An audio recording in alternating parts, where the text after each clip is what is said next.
Welcome to CS Knowledge Opener.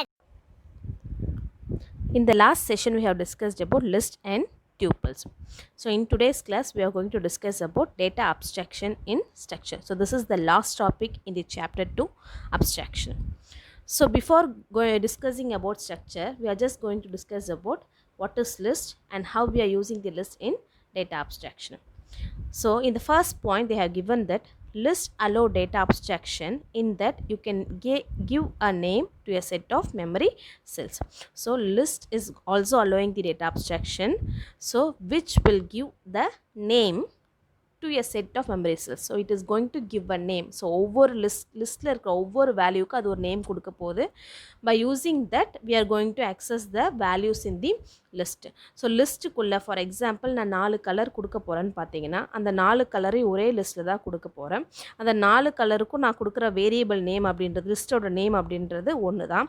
ஆனால் அந்த 4 value எப்படி நான் அக்சஸ் பண்ணுவேன் அப்படின்னு பார்த்தீங்கன்னா அதோடைய இண்டெக்ஸ் பொசிஷன் வச்சு அக்சஸ் பண்ண போகிறேன்.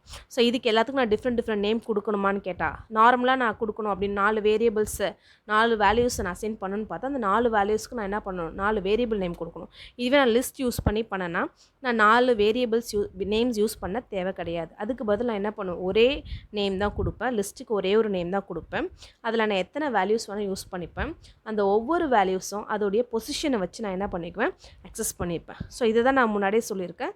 லிஸ்ட்டில் 2 ways ஆஃப் அக்சஸிங் மெத்தட் இருக்குது. அதை யூஸ் பண்ணி நம்ம என்ன பண்ணலாம், லிஸ்ட்டுக்குள்ளே இருக்கிற வேல்யூஸை அக்சஸ் பண்ணலாம். ஸோ இதுவே இங்கே நான் 4 கலர்ஸ் யூஸ் பண்ணியிருக்கேன். ஸோ கலர் அப்படின்றது எல்லாமே சேம் குரூப் ஆஃப் ஐட்டம்ஸ் தான். ஸோ அதை நான் ப்ரெடிக்ட் அப்படின்ற ஒரு நேம் வச்சு அதுக்குள்ளே இருக்க 4 கலர்ஸை நான் வந்து அக்சஸ் பண்ண போகிறோம். ஸோ அதுதான் உங்களோட எக்ஸாம்பிள் இங்கே கொடுத்துருக்குறாங்க.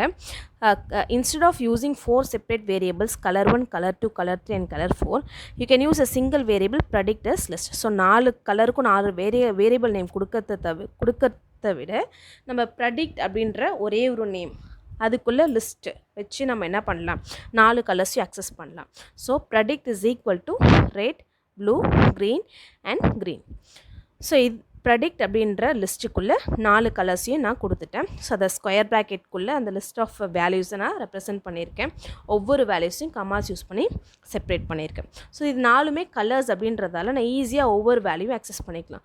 இப்போ predict of 0 is equal to red, predict of 1 is equal to blue, predict of 2 is equal to green. So இந்த மாதிரி ஒவ்வொரு வேல்யூவும் நான் என்ன பண்ணிக்கலாம், அக்சஸ் பண்ணிப்போம். ஸோ இது கலர் அப்படின்றதால நான் என்ன கலர் ப்ரெடிக்ட் பண்ணுறேன் அப்படின்னு சொல்லிட்டு அந்த காமன் நேம் வச்சு நான் என்ன அக்சஸ் பண்ணிக்கலாம். இதுவே மல்டி ஐட்டம் ஆப்ஜெக்டாக இருந்தால் நான் கொடுக்குற நேம் வந்து மீனிங்ஃபுல்லாக இருக்கணும். நான் எதுக்கு இந்த நேம் கொடுக்குறேன்னு தெரிஞ்சால் தான் அது என்ன பண்ண முடியும், என்னால் அதை அக்சஸ் பண்ண முடியும். இதுவே நான் வந்துட்டு சம்மந்தமே இல்லாத ஒரு பேர் எல்லாத்துக்கும் காமனாக வச்சுட்டேன்னா அப்போ நான் ஒவ்வொரு வேல்யூவும் அக்சஸ் பண்ணுறப்போ அதுக்குரிய மீனிங்கே இல்லாமல் போயிடும். ஃபார் எக்ஸாம்பிள் இது கலர் அப்படின்றதால எல்லாருக்கும் ப்ரெடிக்ட்னு சொல்லிட்டு காமன் நேம் வச்சு நான் என்ன பண்ணிட்டேன், அக்சஸ் பண்ணிட்டேன். இப்போ வந்து ஒரு பர்சனோடைய டீட்டெயில்ஸ் நான் வாங்க போகிறேன். எல்லாத்துக்கும் பர்சன் இஸ் ஈக்குவல் சொல்லிட்டு ஒரு லிஸ்ட்டுக்குள்ளே அவங்களுடைய நம்பர் லிஸ்ட் ஆஃப் டீட்டெயில்ஸை கொடுத்து அதை நான் ஒரு வேல்யூவை அக்சஸ் பண்ண முடியுமான்னு கேட்டால் அது கஷ்டம். அப்போ நாங்கள் அந்த இடத்துல நான் லிஸ்ட்டை யூஸ் பண்ணுறது வந்து ரொம்ப கஷ்டமான விஷயமா இருக்கும். So that is what given in your last 2 points. Lists do not allow us to do in naming the various part of a multi-item object. So multi-item object use பண்ணுறப்போ நான் லிஸ்ட் யூஸ் பண்ணால் அந்தளவுக்கு எனக்கு கம்ஃபர்டபுளாக இருக்காது. So instead of that we can use an index to get to each color suffices. So நான் இங்கே colour use பண்ணுறதால ஒவ்வொரு கலரையும் நான் அந்த ப்ரெடிக்ட் அப்படின்ற நேமோட சஃபிக்ஸஸ் வச்சு இண்டெக்ஸ் பொசிஷன் வச்சு நான் என்ன பண்ணிக்கிறேன், அக்சஸ் பண்ணிக்கிறேன். அதுவே மல்டி ஐட்டம் ஆப்ஜெக்ட்ஸாக இருக்கிறப்போ அங்கே என்ன நடக்கும் அப்படின்னு பார்த்தீங்கன்னா அது கம்ஃபர்டபுளாக இருக்காது. So in case of something more complex like a person we have a multi item objects where each item is a named thing. So person எடுத்திங்கன்னா அவங்களுக்கு நிறைய டீட்டெயில்ஸ் இருக்கும். அது ஒரு நேம்டு திங்ஸ். ஸோ ஒன்றுத்துக்கும் தனித்தனி நேம் வச்சு தான் ரெப்ரசென்ட் பண்ண முடியும். ஸோ அப்போ வந்து நான் எல்லாத்துக்குமே பர்சன் சொல்லிவிட்டு அதுக்குள்ளே இருக்கிற எல்லா ஆட்ரிபியூட்டையும் அக்சஸ் பண்ணணும்னு பார்த்தீங்கன்னா அது மீனிங்ஃபுல்லாக இருக்காது. ஸோ இப்போ பர்சன் எடுத்துக்கிட்டிங்கன்னா அவங்களுக்குள்ளே என்னென்ன ஆட்ரிபியூட்ஸ் இருக்கும் அப்படின்னு பார்த்தீங்கன்னா for example first name, last name, ID, email. So இப்போ நான் அதை லிஸ்ட்டில் ரெப்ரசென்ட் பண்ணணும்னு நினச்சினா அதை நான் எப்படி ரெப்ரசென்ட் பண்ணும் அப்படின்னு பார்த்தீங்கன்னா person is equal to Ilakkiya, Bhaskar, phone number and email ID இப்படி நான் கொடுத்துருக்குறேன். ஸோ இது எல்லாமே ஒரு லிஸ்ட்டு கூட கொடுத்துருக்கேன். இது மீனிங்ஃபுல்லாக இருக்குமா அப்படின்னு கேட்டிங்கன்னா இருக்காது. இது ஆக்சஸ் பண்ணுறது வந்து மீனிங்ஃபுல்லாக இருக்குமா, கம்ஃபர்டபுளாக இருக்குமான்னு கேட்டிங்கன்னா இருக்காது. So but such representation does not explicitly specify what each part represents. So நான் இந்த மாதிரி பண்ணேன்னா லிஸ்ட்டுக்குள்ளே ஒரு பர்சனோட டீட்டெயில்ஸ் கொடுத்தேன்னா ஒவ்வொரு பார்ட்டும் ஒவ்வொரு வேல்யூஸும் எதை ரெப்ரசன்ட் பண்ணுறதுன்னு என்னால் எக்ஸ்பிளிசிட்டாக அதை சொல்ல முடியாது, தெரியாது. So for this problem, instead of using a list, you can use the structure construct class to represent multi-part objects where each part is named, given a name. So இப்போ இந்த மாதிரி இடத்துல நான் இங்கே list யூஸ் பண்ணுறதுக்கு பதிலாக I can use a structured construct. That is, by using a class I can represent the multi-item objects easily. I can give each part of the value with a specific name. So this is the use of class by implementing the data abstraction. So here they have given the pseudocode for the class person. So here person is a class. So in the class I'm going to use a function creation. So instead of that, say inside of that I'm going to use 4 variable names, 4 data, that is first name of a person, last name of a person, ID of a person, and email of the person. So this pseudocode can be represented in the diagrammatic way by the given representation. So the new data type person is pictorially represented as person is a class name, as you already know that creation is a function which is belongs to the class person, and we are using 4 variables, first name, last name, ID, and email. All these 4 variables are belonging to the class person. So using this data I'm going to create a function called creation.